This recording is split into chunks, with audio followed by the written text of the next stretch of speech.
My name is Coach Peyton. I'm Coach Sammy. And we are coming to you live on a Sunday. Man, Sam, what about these Suns, man? The season is over. They lost in ugly fashion, but let's not focus on that. Tell me what you think of the season. Give me your opinion.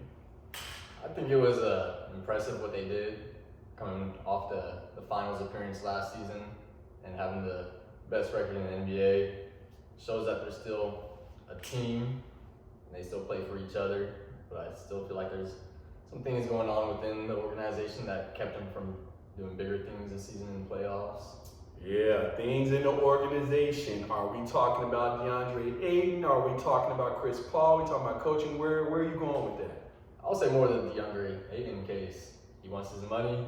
He didn't get paid. Do you think they should have gave him a contract earlier, like last season? You think they should have gave him a contract going into the season? I think what they did was right.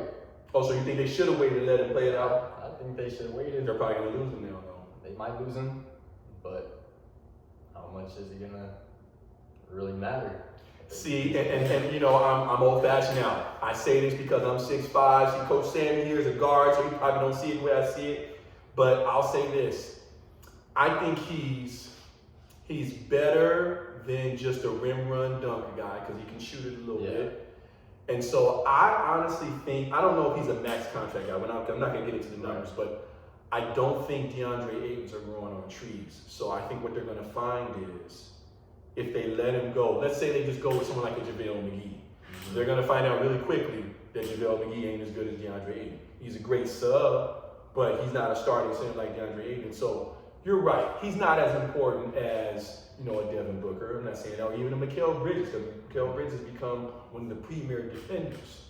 But I think they're going to miss him a little more than they think if he wants. Yeah. What do you think? I agree with that too. They may miss him a little more than what they think. But I think what they also might do is let him go play with JaVale and Bismack, and then maybe go get another wing player to help out Mikal. Okay. So you're saying just kind of commit to the small ball thing. That's what you're thinking. Yeah. Okay. All right, that's interesting. I'm going to say something that most Suns fans will kill me for, but I'm just going to say it out loud. I don't know that you bring Chris Paul back. I know everybody thinks this was just an aberration, but I don't think he's as bad as his last 5 games, but I certainly don't think that was a fluke. I do think he is starting to slow down some. So the question is, at the number he's at, do you try to move him to a team that maybe has some draft picks or has some young talent? Let him go to a contender that needs a guard right now. And let's, you know, like you said, go get that wing player. Go get another guard. What do you think about that? Yeah, I actually agree because his time's running out. So eventually they're going to need to coach up some younger guys to take his spot. He only has 1 or 2 years left. Yeah, I mean, you know, I think the Suns, again, I agree with you. I think they had a great season.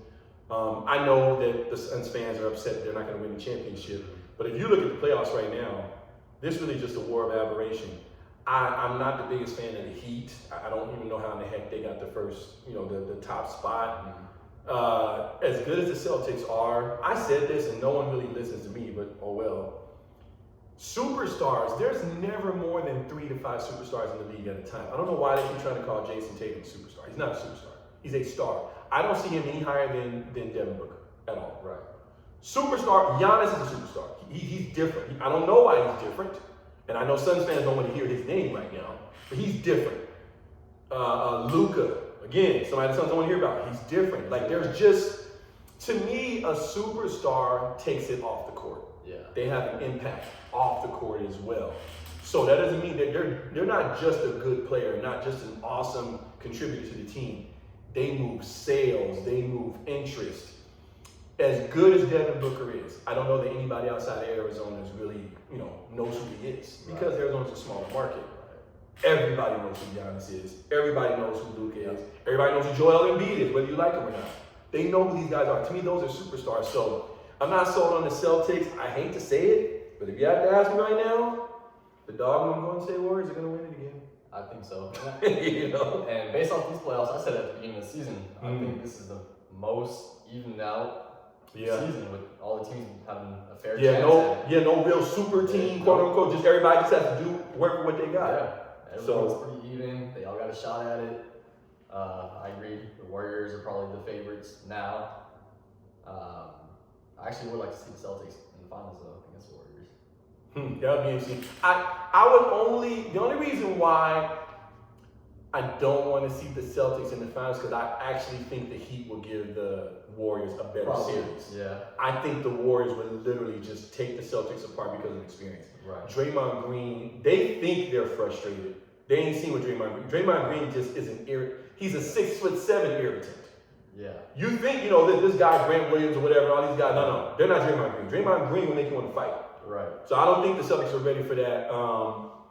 And so, yeah, I think the Heat Warriors is a better series.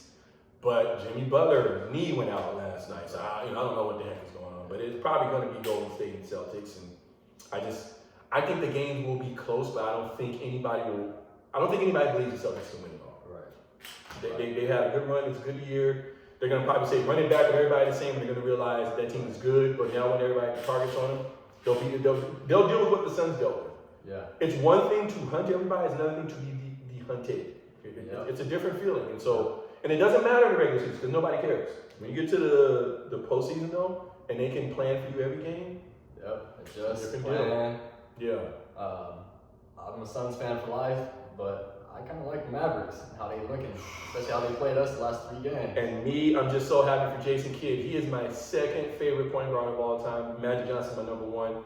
I used to always love Jay Kidd because the way he ran a team. You would look at his stats and not be impressed. Right. But Jay Kidd and I run a team. And for me, seeing him, because he did well with the Bucks. I don't know why they say they didn't do a good job over there. But to see him doing well, I like that because it shows that he really does understand the game. He is being that point guard on the side as a coach. So, yeah. Well, this has been an episode of Peyton and Schilling. We'll catch you next time, same station. Peace.